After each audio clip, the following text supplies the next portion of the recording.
GNU, and I'm pretty sure there will be a minister from different political parties. How is that going to work? My name is Sipho Masiho. Thank you very much for having me on Soweto TV. Yes, congratulations firstly to South Africa and South Africans, and want to congratulate the president who has been elected in Parliament last week Friday. We are just waiting for the formalities that are about to happen today, which is the swearing in of the president, where he'll be taking his oath to office. As soon as he's done with taking an oath to office, he will then be officially the president of the Republic of South Africa.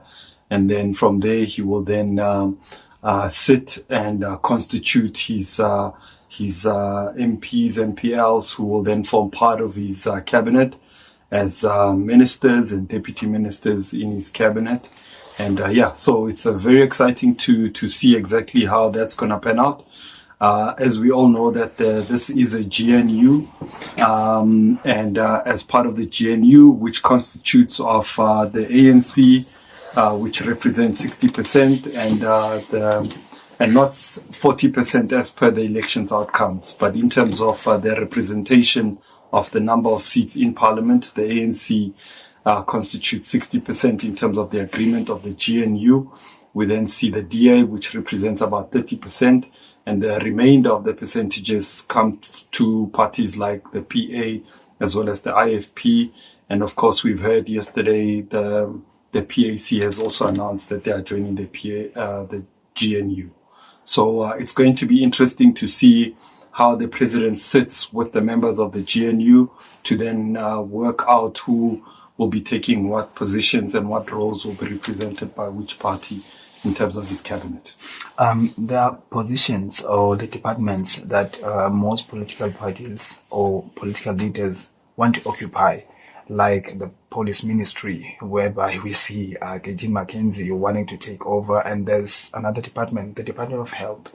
Most political parties want to rule that department because it's one of the biggest, and mostly it's where decisions are being taken to run the country. So what can we expect maybe from the president? Is it not going to maybe somehow cause umsindo amongst political parties? Are we GNU?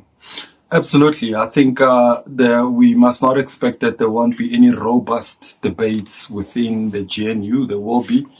As we have seen leading up to the elections, that parties themselves stand on their own manifestos and their principles and promises to the people of South Africa.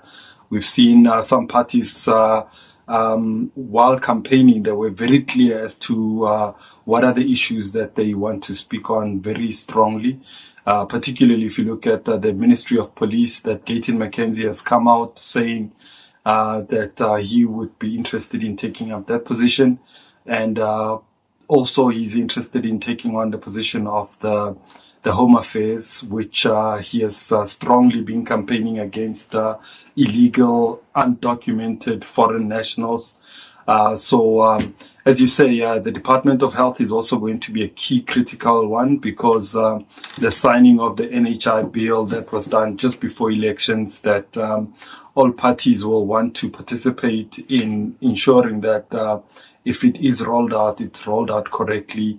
But it's going to be very interesting to see who the president puts in that position. In some cases, he will look for continuity.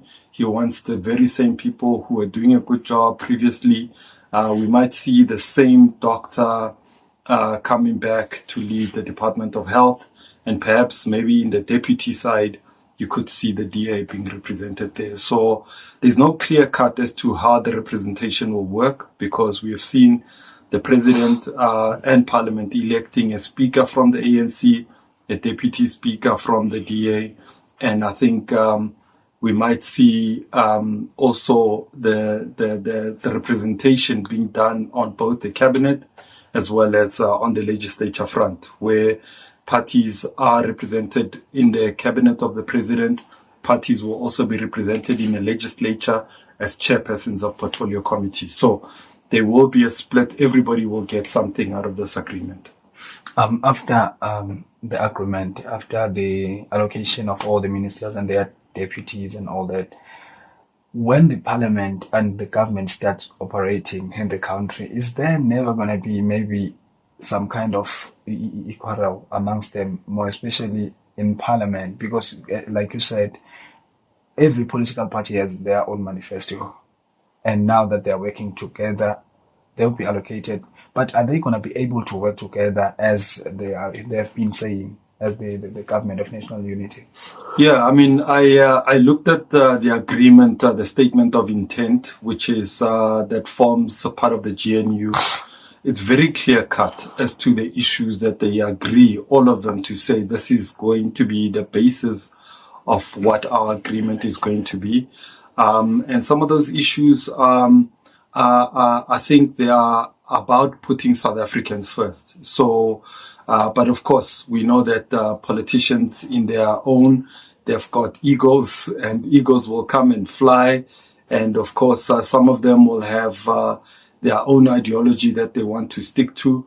So they will not be, it won't be a rosy picture in Parliament. There's going to be a push and pull.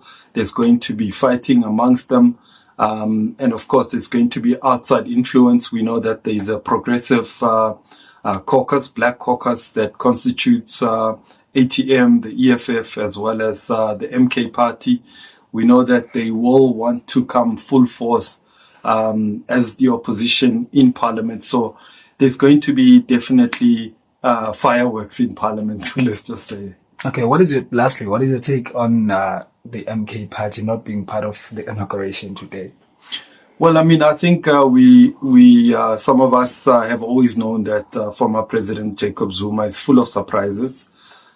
He has done it when he was president. He would always fire people at night. They would wake up in the morning by seeing SMSs and WhatsApp messages and maybe newspaper headlines that they've been fired. So we are not surprised that firstly he did not show up for Parliament.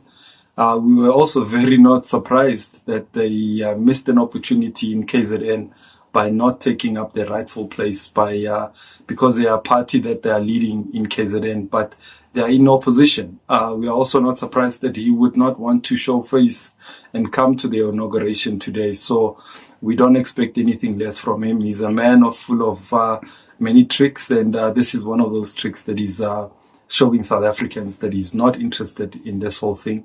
But it's interesting also that they, on the one hand, are saying that they don't support the election's outcome, yet they wanted to contest for positions of power in KZN.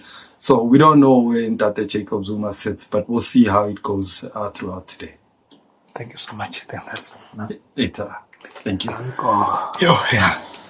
Thank you so much. Thank you, Pete. Was it okay? So yeah, it was. Okay. It was okay. Okay. I know exactly what I